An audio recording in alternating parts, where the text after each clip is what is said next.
warahmatullahi wabarakatuh. Selamat pagi dan salam sejahtera buat kita semua. Perkenalkan, nama saya Dewi Kusmayasari, sarjana akuntansi, magister akuntansi. Saya adalah merupakan salah satu dosen tetap pada program studi akuntansi Fakultas Ekonomi dan Bisnis Universitas Islam Darul Ulum Lamongan. Video ini saya buat bertujuan khusus untuk memenuhi salah satu syarat sertifikasi dosen, yaitu pernyataan diri dosen dalam unjuk kerja Tridharma PJJ UKT-PT pada unsur pengajaran. Pada kesempatan kali ini saya akan menyampaikan mata kuliah yang saya ampu, yaitu mata kuliah pengantar akuntansi. Pengantar akuntansi adalah mata kuliah wajib yang memiliki bobot 3 SKS dan fundamental yang ditempuh oleh mahasiswa pada semester 1. Mata kuliah ini ditempuh dengan masa pembelajaran selama 16 kali pertemuan dengan di pertemuan 8 yaitu ujian tengah semester dan ujian akhir semester berada di pertemuan ke-16. Secara umum, mata kuliah ini memiliki cakupan materi. Yang pertama yaitu konsep dasar-dasar akuntansi, yang kedua yaitu persamaan dasar akuntansi, selanjutnya yaitu pengenalan terhadap implementasi laporan keuangan, dan serta menganalisis transaksi menjadi laporan keuangan secara utuh. Untuk mengukur keberhasilan dalam proses pembelajaran, mata kuliah ini memiliki capaian pembelajaran mata kuliah. Adapun capaian pembelajaran mata kuliah yang wajib difahami oleh mahasiswa yaitu yang pertama, mahasiswa mampu menganalisis transaksi dari jurnal kemudian memposting kepada buku besar sehingga diproses sampai menjadi ke laporan keuangan. Yang kedua yaitu mahasiswa mampu menyusun laporan keuangan secara mandiri sesuai dengan standar akuntansi yang berlaku. Dalam mencapai CPMK tersebut, saya merancang pembelajaran ini dengan menggunakan metode case-based learning yaitu CBL melalui pendekatan dia. Adapun dia sendiri yang pertama yaitu delivery, saya menyampaikan materi dengan menghadapkan mahasiswa kepada transaksi real dunia usaha kemudian menyusunnya ke dalam laporan keuangan. Mahasiswa belajar mengidentifikasi bukti transaksi dan merekonstruksinya ke dalam siklus akuntansi. Selanjutnya yaitu interaksi di dalam kelas dibangun secara aktif dan berpusat pada mahasiswa melalui diskusi kelompok. Kemudian mahasiswa memecahkan kasus akuntansi dan mempresentasikannya dan saling memberikan umpan balik untuk saling memperkuat pemahaman terhadap debit maupun kredit. Adapun asesmen penilaian yang saya lakukan yaitu saya melakukan asesmennya secara objektif, transparan yang terdiri dari yaitu ujian akhir semester dengan bobot 35% dan ujian tengah semester dengan bobot 30%. Selanjutnya yaitu partisipasi aktif dari mahasiswa dengan bobot 20% dan tugas yang biasanya saya berikan secara mingguan dengan bobot 15%. Berikut adalah contoh perkuliahan yang saya lakukan secara tatap muka dengan mahasiswa pada kelas di Fakultas Ekonomi dan Bisnis. Assalamualaikum warahmatullahi wabarakatuh. Selamat siang semuanya. Ya, baik, hari ini adalah mata kuliah pengantar akuntansi. Kita sudah masuk pada bab 3. Seperti biasa, bahwasanya Ibu akan menjelaskan sesuai dengan yang tertera di dalam RPS yang sudah terupload di dalam aplikasi Syakat, yakni tentang jurnal umum. Seperti biasa, Ibu masih menggunakan yaitu buku pengantar akuntansi miliknya Salemba ya. Maka nanti Ibu akan menjelaskan sesuai dengan yang tertera di buku ini, seperti itu ya. Yang pertama yaitu tentang jurnal umum. Oke, di sini itu adalah siklus akuntansi. Sesuai yang pernah Ibu terangkan sebelumnya, bahwasanya di dalam siklus akuntansi itu dimulai dari jurnal transaksi, kemudian jurnal, kemudian buku besar, kemudian neraca saldo penyesuaian, dan kemudian nanti masuk pada laporan keuangan yaitu neraca, ada laba rugi, kemudian ada jurnal penutup dan jurnal pembalik, selanjutnya masuk ke transaksi kembali. Maka sesuai dengan flowchart itu alurnya, bahwasanya nanti transaksi akan dilakukan yang namanya analisis. Yang pertama yaitu transaksi dianalisis menuju ke jurnal umum. Maka transaksi itu ketika dianalisa ke jurnal umum itu harus dibuat berpasangan karena kita menggunakan yang namanya double entry. Dicontohkan bahwasanya transaksi pembelian secara tunai, maka di situ dicontohkan bahwasanya membeli alat kantor senilai 20 juta, maka kemudian jurnal umumnya adalah secara tunai ya, secara tunai, maka jurnal umumnya yaitu peralatan kantor pada kas senilai 20 juta. Maka di situ bahwasanya transaksi dianalisa dari jurnal dari transaksi menuju ke jurnal umum. Jika kemudian transaksinya adalah pembelian secara tunai, maka jurnal yang harus dibuat itu double entry. Yang pertama yaitu pembelian peralatan ada di sebelah debit senilai 20 juta, kemudian kas berada di sebelah kredit senilai 20 juta. Kenapa seperti itu? Karena alat bertambah atau aset bertambah itu ada di sebelah debit, dan kemudian kas berkurang itu berada di sebelah kredit. Sehingga kemudian jurnal yang digunakan pada saat jurnal umum itu adalah peralatan kantor pada kas, seperti itu. Untuk siklusnya yang pertama. Selanjutnya yaitu bahwasanya ada dari jurnal umum itu nanti dibawa ke buku besar. Sebentar.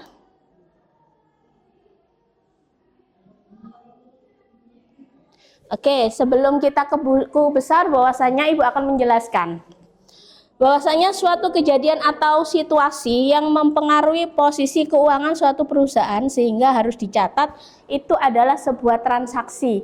Jadi pada saat mencatat sebuah laporan transaksi itu dicatat pada saat terjadinya, pada saat transaksi itu terjadi, di saat itu mempengaruhi sebuah perusahaan atau keuangan suatu perusahaan itu, maka harus dilakukan yang namanya pencatatan melalui jurnal.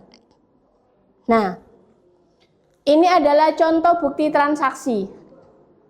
Contoh bukti transaksinya itu ada kwitansi, ada cek, kemudian ada nota. Nah, itu adalah contoh-contoh bukti transaksi.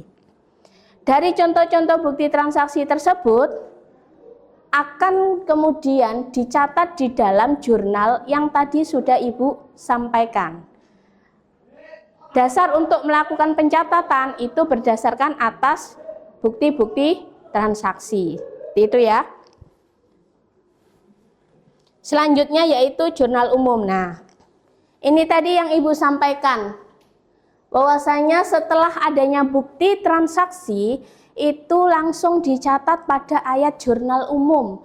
Ayat jurnal umum itu tadi dicontohkan, tadi ada pembelian, kemudian itu pembeliannya secara tunai, pembelian peralatan, maka jurnalnya harus berpasangan, yaitu peralatan pada kas, peralatan kantor pada kas senilai 20 juta. Sehingga antara debit dan kredit itu nilainya sama.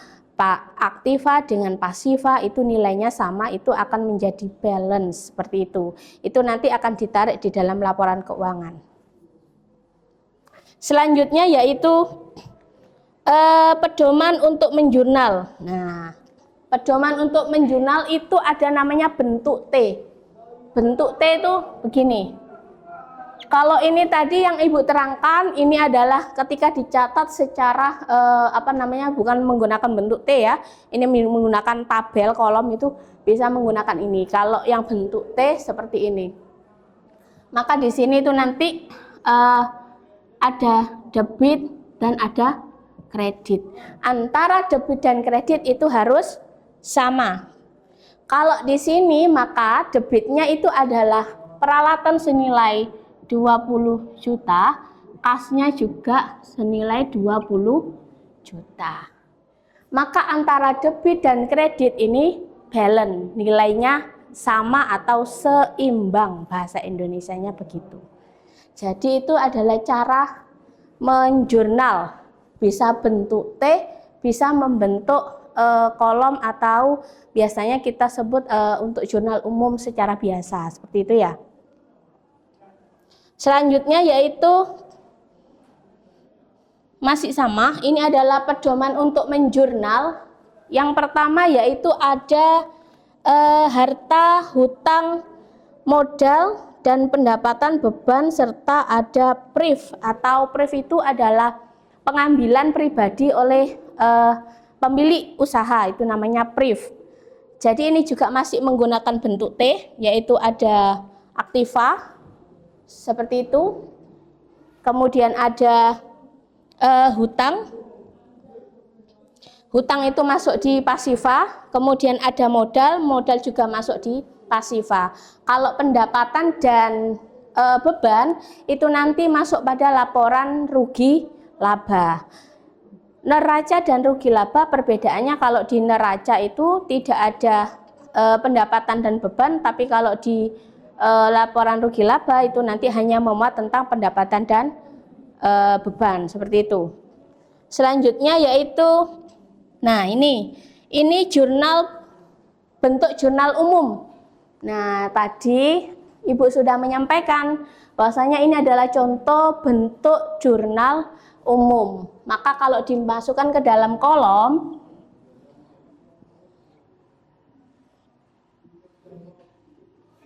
seperti ini. Ada nomor, kemudian uraian, kemudian ada debit dan juga ada kredit. Nomor 1 tanggal 1, atau ini tanggal ya. Tanggal 1 misalkan di bulan Juni terjadi pembelian secara tunai tadi itu, maka jurnalnya adalah peralatan usaha pada kas nilainya 20 juta. Nah, ini adalah bentuk dari jurnal umum. Sampai di sini difahami? Oke, dilanjutkan ya sama Ibu ya. Oke, selanjutnya yaitu, nah ini adalah contoh. Pada tanggal 1 Januari 2002, Tuan Raka menyetorkan uang ke dalam perusahaan sebesar 500 juta. Bahwasanya pada tanggal 1 Januari, Tuan Raka ini adalah seorang pengusaha. Dia melakukan penanaman modal atau investasi awal senilai 500 juta pada usahanya. maka jurnal yang harus dicatat pada saat transaksi terjadi karena sudah mempengaruhi keuangan suatu perusahaan, maka harus dicatat. Maka pencatatannya yaitu tanggal 1 Januari menerima kas senilai 500 juta. Kemudian atas modal yang sudah disetorkan senilai 500 juta.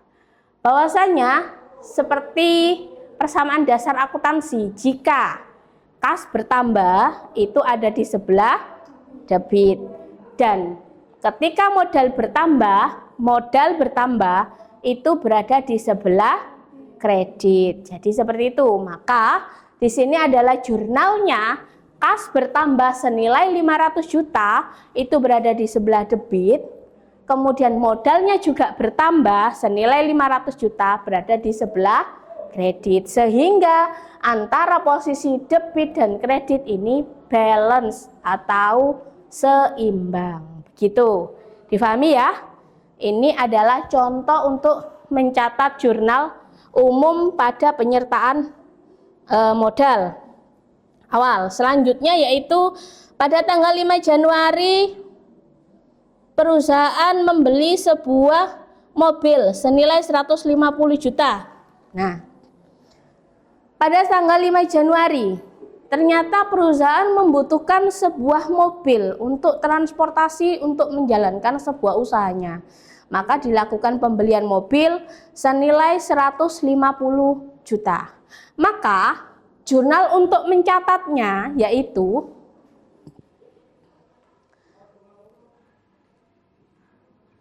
mobil, atau bisa masuk di mobil aja lah, mobil pada kas senilai 150 juta. Kalau di contohnya ibu ini mobil apa? Oh, kendaraan. Mobil atau kendaraan. Oke. Mobil atau kendaraan berada di sebelah debit. Kenapa berada di sebelah debit? Karena kendaraan atau aset bertambah. Aset bertambah ada di sebelah debit. Kemudian kasnya berada di sebelah kredit. Kenapa ada di sebelah kredit? Karena kasnya berkurang. Karena untuk melakukan pembelian sebuah motor atau mobil kendaraan, maka otomatis kita mengeluarkan uang, maka kasnya berkurang. Maka kemudian jurnalnya adalah mobil atau kendaraan pada kas senilai 150 juta. Ini adalah contoh untuk pembelian aset. Selanjutnya, pada tanggal 6 Januari membeli mesin fotokopi seharga 50 juta secara kredit. Pada tanggal 6 Januari membeli mesin fotokopi senilai 50 juta secara kredit. Maka jurnal untuk mencatat tersebut, karena kita pembeliannya secara kredit, maka hubungannya tidak lagi dengan kas, tetapi hubungannya adalah dengan hutang. Bahwasanya perusahaan tersebut melakukan pembelian dengan melakukan adanya hutang atau pinjaman pada pihak yang memberikan pinjaman atau yang toko dari pembeli mesin fotokopi tersebut. Maka jurnalnya yaitu yang pertama, mesin fotokopi pada hutang senilai 50 juta. Mesin fotokopi senilai 50 juta berada di sebelah debit, yaitu 50 juta. Kemudian kenapa ada di sebelah debit? Karena aset mesin itu masuk pada aset tetap yang nanti ada namanya akumulasi penyusutan. Maka kemudian pencatatannya itu karena kita membelinya secara kredit, maka dia nanti hutangnya Maka ketika hutang bertambah itu ada di sebelah itu sesuai dengan persamaan dasar akuntansi. Bahwasanya jika hutang bertambah itu ada di sebelah kredit. Ya, maka di sini pencatatannya yaitu mesin fotokopi pada hutang usaha senilai 50 juta. Sampai di sini difahami? Paham. Oke, selanjutnya ya. Selanjutnya yaitu pada tanggal 15 Januari 2002 membayar beban telepon senilai 1 juta. Beban telepon senilai 1 juta. Maka menjurnalnya yaitu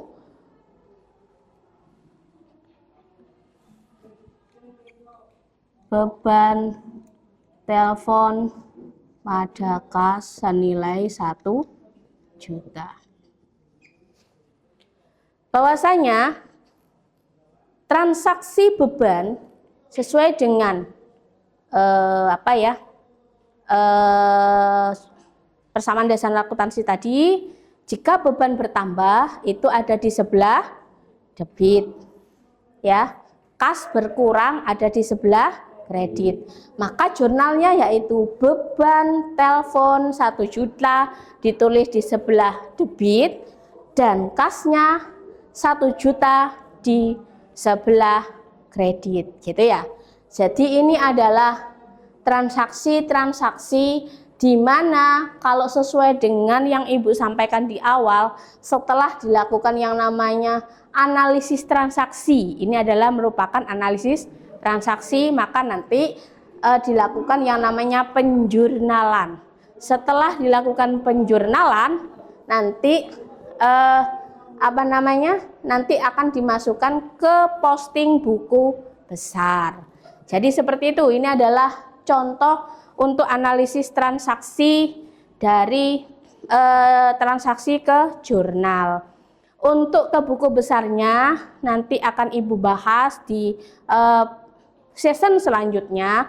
Dari untuk pertemuan hari ini, kira-kira apakah ada yang harus ditanyakan? Silakan Ibu mempersilakan untuk ditanyakan yang belum difahami. Silakan.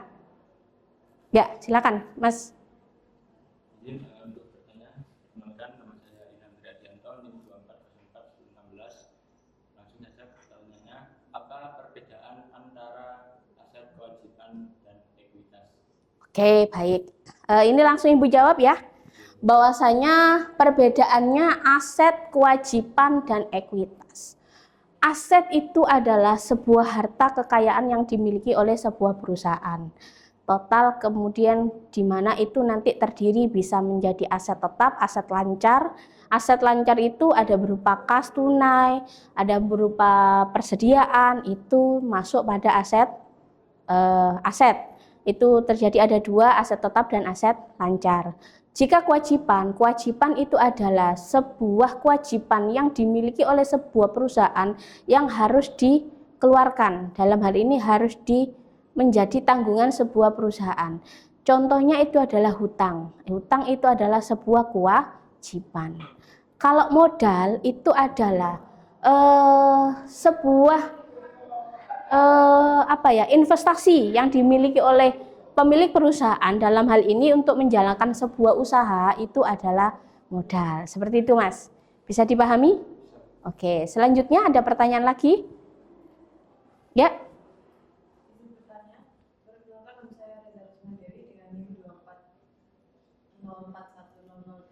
Ya. Pertanyaannya yaitu apa yang dimaksud dengan akuntansi dan apa tujuan utama penyusunan laporan keuangan? Oke, baik. Akuntansi itu adalah sebuah ilmu di mana ilmu itu adalah untuk mencatat sebuah transaksi keuangan di mana tujuannya yaitu agar laporan keuangan tersebut bisa dilakukan pencatatan dengan baik sehingga khalayak umum itu bisa melakukan atau bisa membaca secara luas. Itu adalah fungsi dari akuntansi sendiri.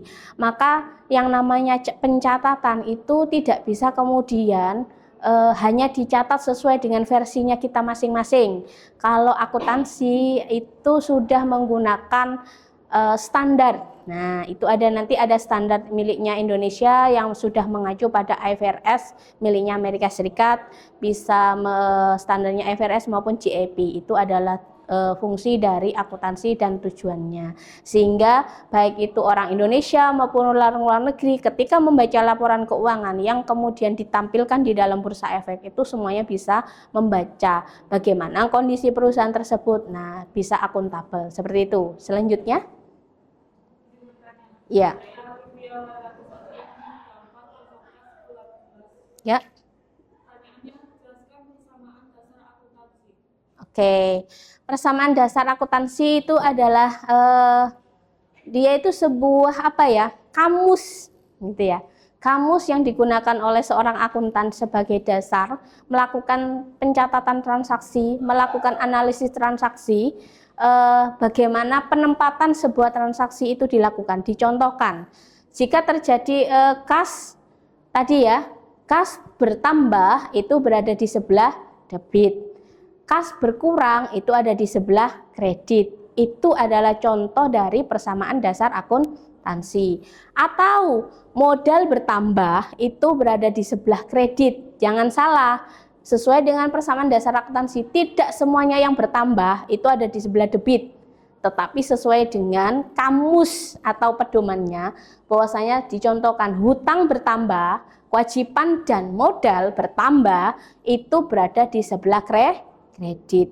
Kemudian aset, jika aset bertambah baru berada di sebelah debit. Sama-sama bertambah tetapi memiliki makna yang berbeda, itu adalah fungsi dari persamaan dasar akuntansi. Sehingga kemudian ketika ditarik di laporan keuangan itu akan menjadi seimbang begitu antara sisi aktiva maupun sisi yang pasifa. Sampai di sini dipahami ya? Ada pertanyaan lagi? Cukup? Cukup. Oke. Saya kira cukup untuk pertemuan hari ini. Kita lanjut di session berikutnya. Mungkin itu nanti di session posting ke buku besar ya. Karena hari ini kita sessionnya adalah analisis transaksi ke jurnal. Ada kurang lebihnya, Ibu mohon maaf. Ibu akhiri. Assalamualaikum warahmatullahi wabarakatuh. Waalaikumsalam warahmatullahi wabarakatuh.